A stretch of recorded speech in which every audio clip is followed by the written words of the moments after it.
A Raven in Time, Part 1, Faith in Physics.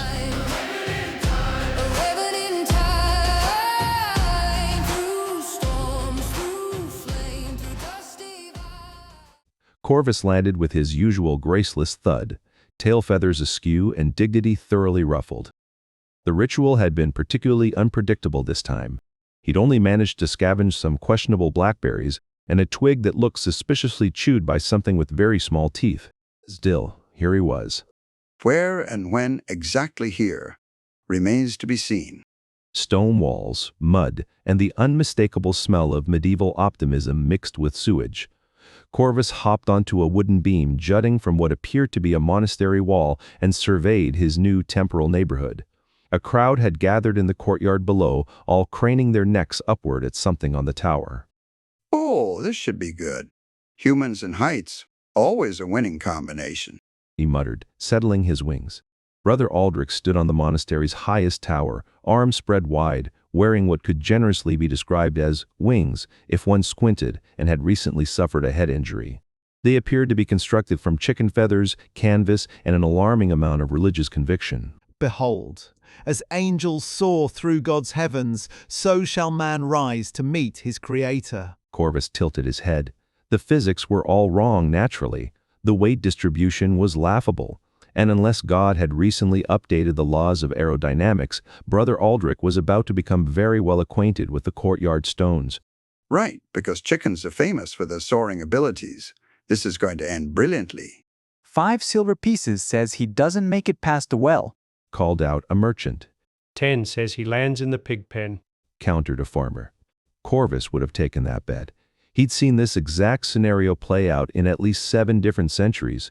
Humans never learned. Make that 8 centuries. Still haven't figured out the hollow bones requirement.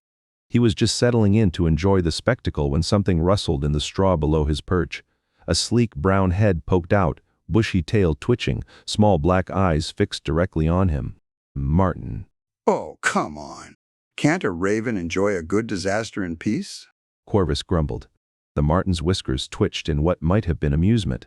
It began climbing the wooden beam with the casual confidence of a creature that regularly made meals out of things with wings. Above them, Brother Aldric was working himself up to launch velocity.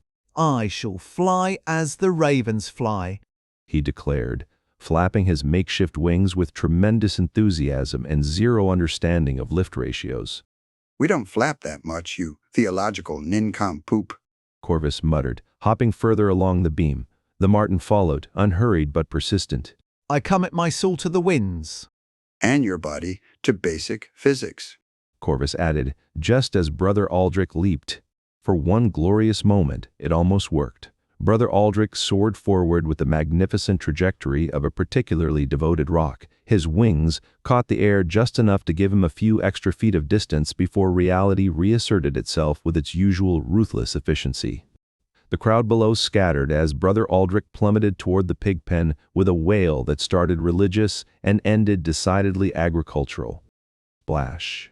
The pigs, unimpressed by the theological implications of human flight, continued their rooting.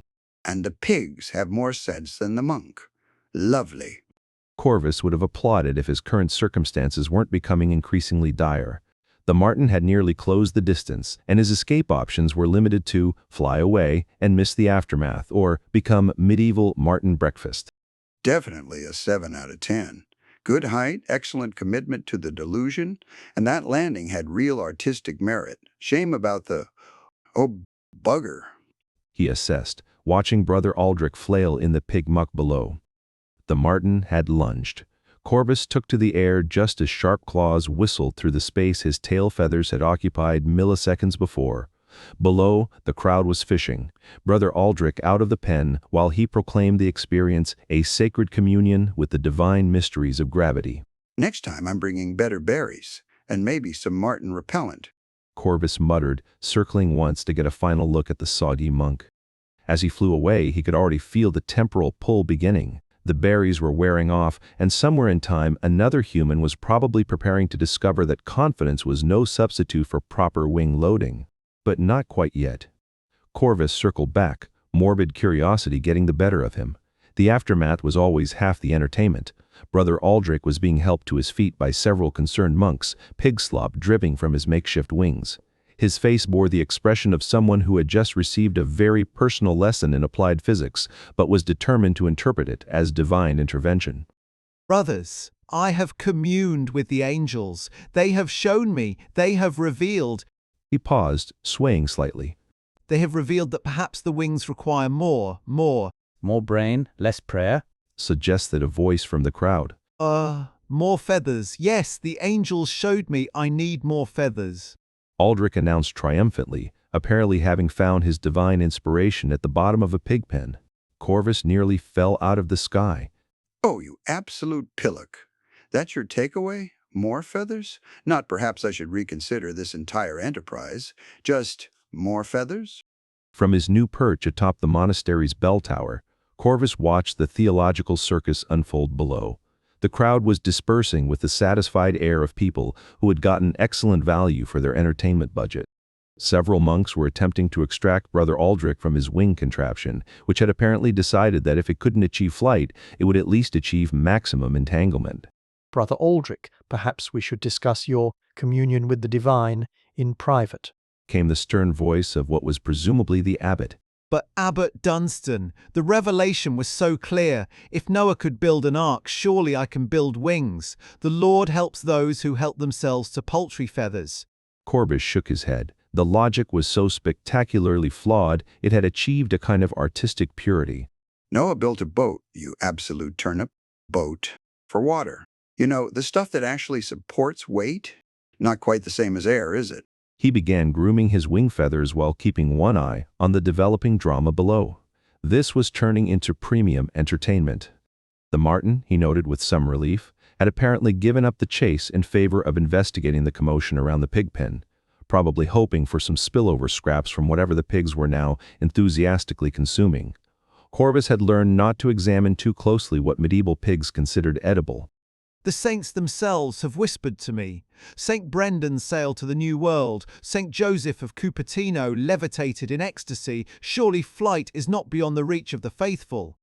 Brother Aldric, St. Joseph of Cupertino, was canonized for his piety, not his aeronautical achievements, and I believe his levitations were metaphorical. Abbot Dunstan replied with the patience of a man who had clearly had this conversation before. Metaphorical, nothing. I saw him myself. You saw him yourself. In a vision, last Tuesday during Vespers, he was flying around the chapel like a blessed buzzard. Corvus coughed, which in Raven terms sounded more like a derisive croak. Blessed buzzard. Blessed buzzard. I've been called many things across the centuries, but that's definitely a new one. Also, buzzards don't even fly that well, you theological disaster. Blessed buzzard was definitely going into his mental collection of human absurdities. The argument below was escalating beautifully. Other monks were gathering, drawn by the theological implications of Brother Aldric's claims. Medieval monasteries, Corvus had observed, ran on routine, ritual, and the occasional spectacular disruption of both. Brother Aldric was providing the latter in abundance. Perhaps the Lord is testing your humility, Brother Aldric. Perhaps the lesson is that man should not presume to rise above his station, suggested Brother Benedict, a thin man who looked like he survived entirely on bread, water, and disapproval. Nonsense. Were we not made in his image? Does he not soar through the heavens? Are we not called to aspire to greater heights? Aldric declared, wringing pig water from his robes. metaphorically, greater heights. Benedict replied tartly. You have no vision, Benedict, no imagination. While you copy manuscripts, I seek to unlock the very secrets of creation. While you make a mockery of our order by leaping from towers like a deranged goose. Corvus was thoroughly enjoying himself now. Medieval theological debates were like watching intellectual jousting, except with more mud and fewer lances. Finally, someone talking sense. Took them long enough, though I'd say deranged goose is being generous to the goose. He settled more comfortably on his perch and began working on a particularly stubborn bit of grime between his talons. The argument showed no signs of reaching a conclusion anytime soon. The birds of the air neither sow nor reap, yet your heavenly Father feeds them. Perhaps we are meant to learn from their example without literally attempting to copy their methods. quoted Brother Francis, a round man who clearly believed in the scriptural importance of good meals. Exactly my point. We should learn from them, study them, replicate their divine gift. Aldric said, apparently missing the entire thrust of Francis's argument. Their divine gift involves hollow bones and muscles we do not possess. Benedict pointed out with the dry precision of a man who had clearly given this some thought. Details. Where there is faith, there is a way. I shall return to my workshop immediately and begin work on improved wings. Wings worthy of angels. Aldric waved dismissively. Oh yes, details. Just tiny little things like anatomy, physics, and basic common sense. Nothing important. Your workshop is currently occupied by the chickens you requisitioned for your previous attempt. Abbot Dunstan said carefully. The chickens were willing martyrs to the cause of human flight. The chickens were dinner until you plucked them for this folly. Benedict observed. And now they contribute to a higher purpose. They shall fly again in spirit when I achieve success. Corvus had to admire the monk's optimism, however divorced from reality it might be. The man had just crashed spectacularly into a pig pen, was covered in materials best left unidentified, and was already planning his next attempt. It was the kind of determined delusion that had probably built most of human civilization, one disastrous attempt at a time. The Marten below had apparently found something interesting near the pig pen and was now thoroughly occupied. Corvus relaxed slightly, though he kept one eye on the little predator. Martens were persistent, intelligent, and had an annoying habit of remembering where they'd last seen potential prey. Brother Aldric, perhaps you should spend some time in contemplation, prayer, reflection on the nature of pride and the dangers of presumption. Abbot Dunstan said with the tone of a man reaching the end of his ecclesiastical rope. Contemplation, yes. I shall contemplate the mechanics of flight, the divine geometry of wings, the sacred mathematics of lift and thrust. That is not what I meant. Abbot Dunstan, with respect, when was the last time you truly challenged yourself in service of the Almighty? When did you last attempt something that required genuine faith? I attempt to keep this monastery running despite having monks who leap from towers. That requires considerable faith. Corvus croaked with amusement. Medieval abbots, he had learned, developed a particular brand of dry wit born from years of managing religious enthusiasm. It was often sharper than the theology. But surely you see the divine beauty in the possibility. Man, created in God's image, learning to soar through his creation. Imagine the spiritual significance, the metaphorical power, the sheer hubris, muttered Benedict. Poetry. Aldric finished triumphantly. Poetry does not typically require medical attention. Abbot Dunstan said slowly. Perhaps we should focus on more practical matters, such as explaining to the villagers why there are chicken feathers scattered across the entire courtyard, and why the pigs are now refusing their usual feed. Brother Francis cleared his throat. Corvus glanced down at the pig pen. The pigs did indeed seem to have developed dietary opinions about their recent visitor. They were eyeing Brother Aldric's soaked robes with what could charitably be called suspicion. The pigs will adapt, as will we all, when human flight becomes commonplace. Mark my words, brothers. Within a generation, every monastery will have its own flight tower. Every monk will soar to morning prayers. Aldric declared. Every monastery will need considerably more medical supplies. Benedict replied. The temporal pull was beginning to strengthen now. Corvus could feel the familiar tingle that meant his berry-powered magic was reaching its limits. Soon he would be yanked away to witness some other era's contribution to humanity's long history of aeronautical disasters. But not quite yet. The argument below was reaching what promised to be a spectacular conclusion. Very well. Brother Aldric, you have one more attempt. Abbot Dunstan announced with the air of a man making a decision he would almost certainly regret. The courtyard fell silent, except for the sound of pigs rooting and one Marten industriously investigating something unmentionable. Abbot? Benedict said carefully. One more attempt, under controlled conditions, with proper supervision, and with significantly more padding. Dunstan continued. Aldric's face lit up like a man receiving divine revelation. Truly? You will permit another trial?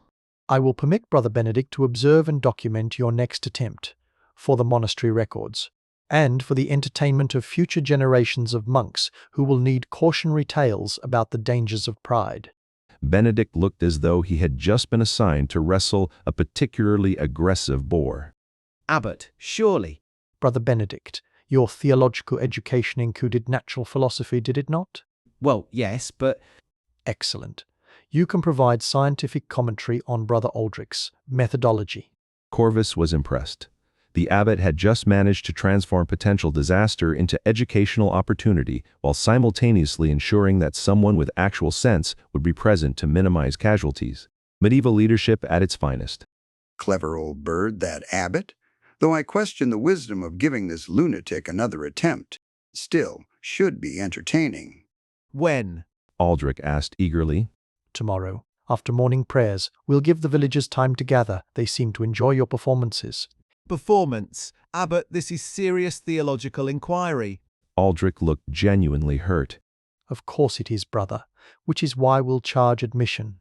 And there it was, the real medieval spirit. Turn everything into either a religious experience or a profit opportunity, preferably both. Now, that's the medieval monastery I know and love. Never waste a good disaster when you can monetize it. The temporal pull was fading now, like a tide receding. Corvus could feel the berry magic dissipating with each beat of his wings. Soon he would be fully anchored in this medieval moment, just another raven in a world of stone towers and theological debates, unless he could find the ingredients for another jump. He needed to start scavenging. The ritual was always unpredictable, but it required specific components, and medieval monasteries, for all their spiritual devotion, were not particularly well stocked with temporal displacement materials. Corvus glided away from the monastery courtyard, scanning the surrounding countryside with the practiced eye of a corvid who had learned to spot magical ingredients across multiple centuries. The landscape rolled away in typical medieval fashion, patches of cultivated fields, dense woods, and the occasional hovel producing suspicious amounts of smoke. The woods looked promising. Woods always had potential. He landed on the gnarled branch of an oak that had probably been ancient when Brother Aldric was still a theological twinkle in his father's eye. The tree's base was surrounded by the usual forest debris, fallen branches, scattered acorns, and various fungi that medieval peasants were probably wise to avoid. Right then. What have we got for temporal ingredients? Please let there be something better than those dreadful blackberries this time. The ritual, as he had discovered through decades of trial and error, required three basic components: something that had absorbed time, old wood worked best; something that defied time, berries or nuts that had survived longer than they should; and something that marked time, anything that showed the passage of seasons or years. For the wood, he found a promising piece of oak branch, weathered smooth by years of wind and rain. It felt appropriately ancient under his talons, and when he pecked at it experimentally, it resonated with the kind of deep, woody note that suggested genuine age. The time-defying element was trickier. Medieval berries were notoriously seasonal, and it was clearly the wrong time of year for most fruit. But ravens were nothing if not resourceful scavengers. Corvus began a systematic search of the forest floor, turning over leaves and investigating the base of various trees. Behind a moss-covered boulder, he found his prize, a cluster of elderberries that had somehow survived well past their natural season. They were wrinkled and darkened, but still intact, exactly the sort of temporal anomaly that made for good ritual ingredients. That they looked distinctly unappetizing was probably a bonus. The best magical components usually did. Perfect. Well, perfect in the sense that they exist. They look absolutely vile. But then again, time travel shouldn't taste good. Builds character. He croaked, carefully gathering the berries in his beak. They tasted as questionable as they looked, with an undertone that suggested they had experienced more seasons than strictly necessary. The time marker was often the most challenging component. It needed to be something that bore clear evidence of temporal passage, tree rings, weathering patterns, seasonal changes. Corvus hopped through the underbrush, examining various possibilities with the discerning eye of a temporal tourist who had learned from experience. He was investigating a particularly promising piece of bark when he spotted it, a snail shell, abandoned but perfect. The shell showed clear growth rings, the kind of spiral pattern that marked years of patient existence. And it was empty, which was always a plus in ritual ingredients. Nothing worse than discovering your temporal component was still occupied by its original tenant. Well, let's see what fresh disaster awaits. Hopefully somewhere with better snacks. And fewer Martens. Definitely fewer Martens. He said as the temporal current caught him. The last thing he heard before the time stream swept him away was Brother Aldric's voice echoing across the valley. More feathers, definitely more feathers. Some things, Corvus reflected as he tumbled through time, never changed, and that perhaps was what made the journey worthwhile. The oak branch, elderberries, and snail shell remained on their stone, their temporal energy spent, slowly fading back to ordinary forest debris. By tomorrow, some medieval peasant would probably find them and wonder briefly why perfectly good kindling had been arranged in such a peculiar pattern. But Corvus was already gone, carried away by berry magic and the cosmic certainty that somewhere in time, another human was about to discover the difference between faith and physics in the most entertaining way possible. This has been A Raven in Time, written by Philip Gray, digital narration by Chatterbox TTS, published by Pleased Reader. An imprint of Ozledge, copyright 2025 by Philip Gray, production copyright 2025 by Ozledge, all rights reserved.